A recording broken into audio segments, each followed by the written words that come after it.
अब्बाजान, आप मेरी शादी करोगे या नहीं? साफ साफ बताओ।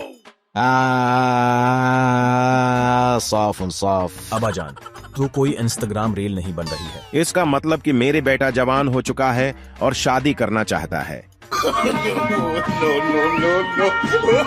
जे में मुकम्मल तौर पर सीरीज हो मेरे लिए शादी करो।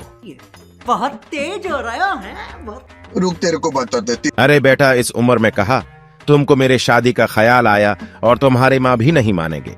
नहीं अब्बाजान, मैं अपनी शादी की बात कर रहा हूँ, मेरी शादी करवाओ। ओहो, मैंने सोचा कि मेरे बेटी को मेरा ख्याल कैसा आया। चल तुम्हारे भी बंदोबस्त कर देंगे, लेकिन मेरी एक बात सुनो। बेटी, तुम्हें वैसे भी मेरे फैकर नहीं है, लेकिन तुम्हें पता है कि मैंने और तुम्हारी माँ ने कितने मुश्किल से तुम्हें इस मुकाम तक पहुंचाया है। तुम्हें कुछ तकलीफ नहीं है, तुम्हें कुछ जरूरत नहीं है, हर चीज हम आपको देते हैं। लेकिन तुम्हें पता है कि मैं जब बच्चा था मैं बातें भी नहीं कर सकता था। मेरे सिर्फ 2 हाथ और 2 पांव थे।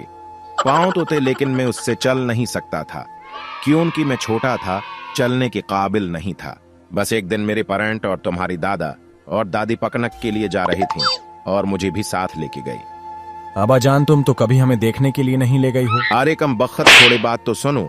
उन्होंने मुझे शापर में बंद करके ले गए।